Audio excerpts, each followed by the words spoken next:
Ndị be anyị ndewonu. Ọ bụ Ada Igbo na-ekwu na Igbo Media. N'Igbo Media, anyị na-ewetara unu ọtụtụ ozi gbasara ihe na-emegasị na Biafra Land, n'ala Igbo na mba ndị ọzọ. N'ụbọchị nke taata, o nwere ihe bịara n'iru akwụkwọ anyị nke anyị ga-agụpụtara unu n'ụbọchị taa. Anyị gụpụtachaa ya, unu egee ya ka ọha n'uju. Ị ga-esie ya, ị drọpụọla your comment, like kwa this our video and gbasakwa ya ka o ruo ụmụnna anyị n'ebe dị iche iche arụ. Ozi anyị wetara unu tata si n'aka otu nwanne anyị nwoke, a Biafra activist. Dịka o si wetara anyị ozi ya n'iru akwụkwọ, ọ dere sị: Breaking news. Hear what Obi Aguocha says concerning Nnamdi Kanu on global news that will shock you. Ya bụ ozi ka anyị ji bịa tata na Igbo Media. Ị ga-esie ya bụ ozi, gbaa mbọ gwa ya iche ma mekwa ka ozi alụta ụmụnna anyị n'ebe dị iche iche aka. Ngwa gere ya ka ọha n'uju. Indigenous peoples of Biafra, Nnamdi Kanu, has sparked fresh controversy following a confrontation on the floor of Nigeria's House of Representatives. At the center of that confrontation is Abia State Representative Obi Aguocha, who engaged House Speaker Tajuddin Abbas in a tense 7-minute exchange over what he describes as Kanu's deteriorating health condition and the government's silence on the matter. Aguocha had raised a point of privilege during Tuesday's plenary, demanding answers to a letter he submitted nearly 2 months ago to the Speaker, Attorney General of the Federation, Lateef Fagbemi, and President Bola Ahmed Tinubu regarding Kanu's worsening health. In dramatic fashion, he declared that Nnamdi Kanu is on the verge of death, insisting it was a matter of life and death that warranted urgent parliamentary intervention. The Speaker ruled him out of order, but Aguocha's persistence has yielded results. The House is now scheduled to debate his motion this week following Deputy Speaker Benjamin Kalu's intervention. Well, Aguocha's involvement in this case is not coincidental. He has been formally authorized by Nnamdi Kanu himself to interface with the Nigerian government on his behalf. Well, joining us now to discuss these developments, the medical concerns, the parliamentary battle ahead, and what he believes must happen next is the representative for Ikuano, Umuahia North, Umuahia South Federal Constituency of Abia State, Honorable Obi Aguocha. Thank you very much for joining us on the program this morning. Thank you very much, OJ. I'm happy to be here. Thank you. Honorable Aguocha, let's start with Tuesday's heated exchange with Speaker Abbas. You raised Nnamdi Kanu's health as a point of privilege, but the Speaker ruled you out of order. Now, can you walk us through what happened and why you felt this approach was necessary? You stated that Nnamdi Kanu is on the verge of death. What specific information do you have about his health condition that led you to make, such a grave assertion? Well, on the 21st of August, I had paid a visit to my constituent, Mazen Nnamdi Kanu, at the DSS detention.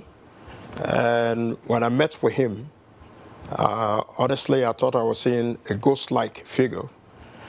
We discussed extensively, by which we had an intervention of his medical doctors to do a full assessment of him. And their conclusion, which was part of the report that I sent to Mr. President, that I sent to the Attorney General and to my Speaker, was the conclusion of the report was that Mazen Nnamdi Kanu had organ insufficiencies, including a low potassium count.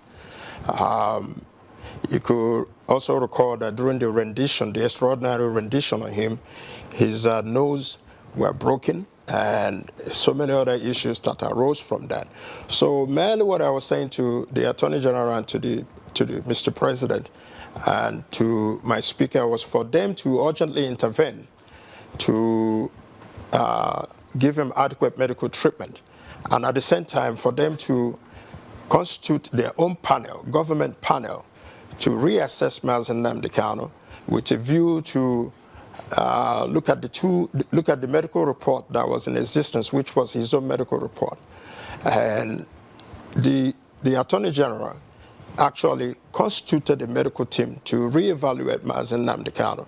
Upon their evaluation, they even went further than Mazen Nnamdi Kanu's team of doctors to to also verify that there were other issues that even were not captured by Mazi Nnamdi Kanu's lawyers, doctors.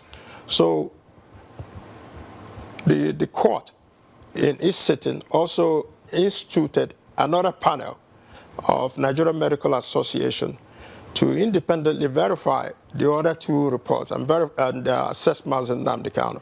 So we are still waiting for the NMA report to be made available to the court so that we can look at how far that it has gone into the deterioration of his health. But Mazi Nnamdi Kanu, make no, we should not be under any illusion. He's sick. And if his health is not managed away from the primary health centers that he's been managed at the DSS facilities, what we are requesting for Mr. President is for him to intervene to have DSS transfer Mazi Nnamdi Kanu from a primary healthcare type facility to an adequate tertiary health facility anywhere in the country so that his health can be managed effectively. Otherwise, if by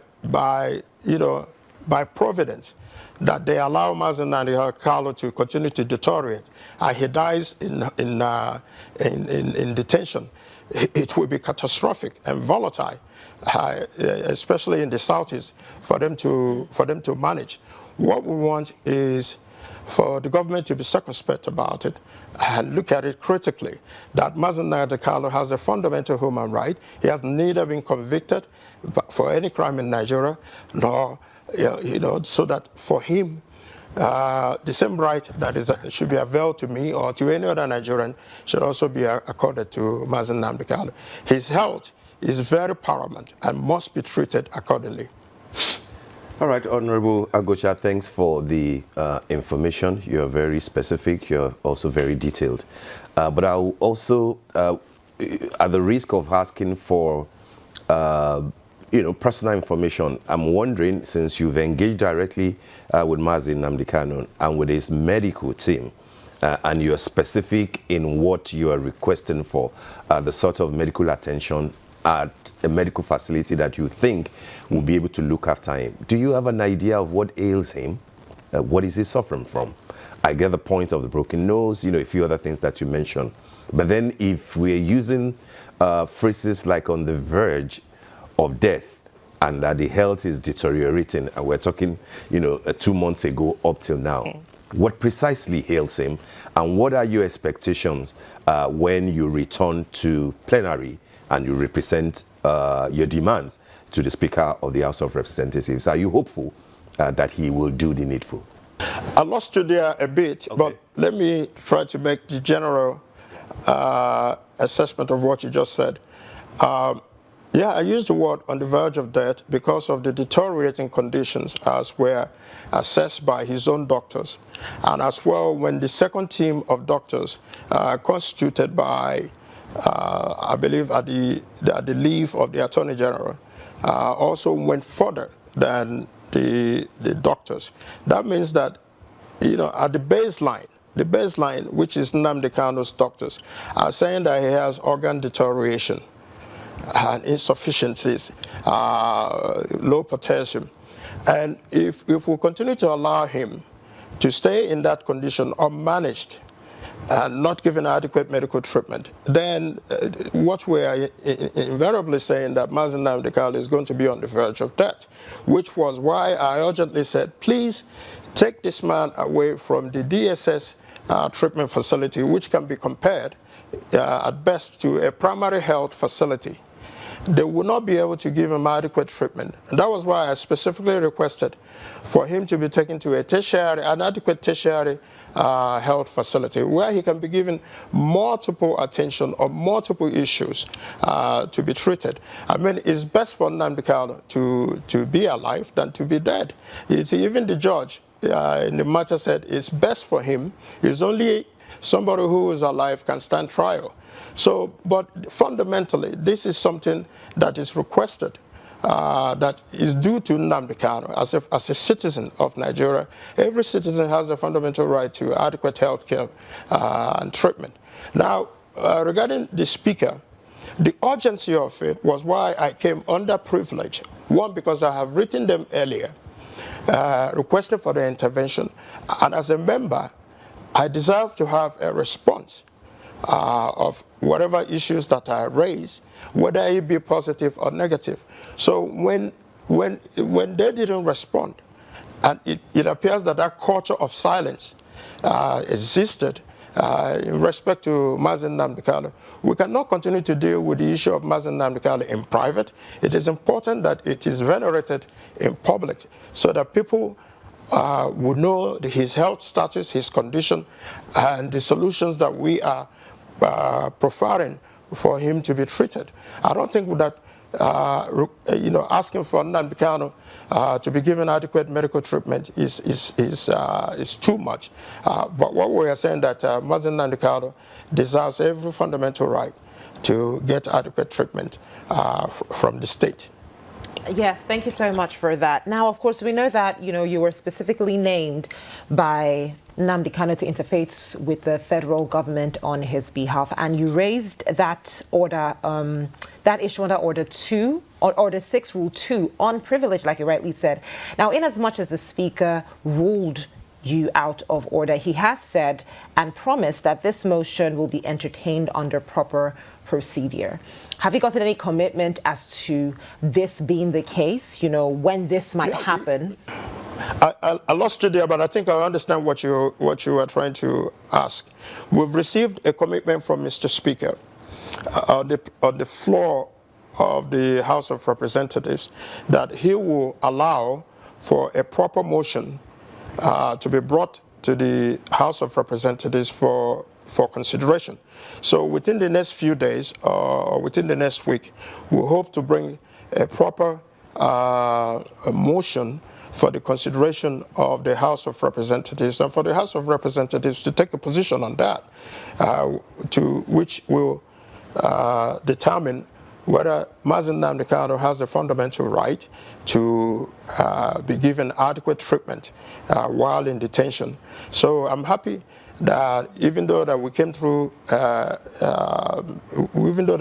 member privilege, that the Speaker has also agreed to allow for a proper motion to be put forth, and then when we hope, what we hope with not just myself, but in collaboration with other members, especially of the Southeast Caucus of the House of Representatives, that we will all come together and stand up and demand for urgent intervention of Mr. Speaker of the House of Representatives and indeed Nigeria to ensure that Mazen Nnamdi Kanu is given adequate treatment that he so deserves. All right. Now, I'd like to discuss a few topics here. Some Nigerians are now calling for the release of Nnamdi Kanu. We are seeing these hashtag Free Nnamdi Kanu all over social media, including Vice President Atiku Abubakar, activist Omoyele Sowore, and other Southeast leaders. And I know that this is coming especially after we saw reports from the North Katsina State, but specifically of officials holding peace meetings with terrorist leaders under Operation Safe Corridor with pledges of reconciliation.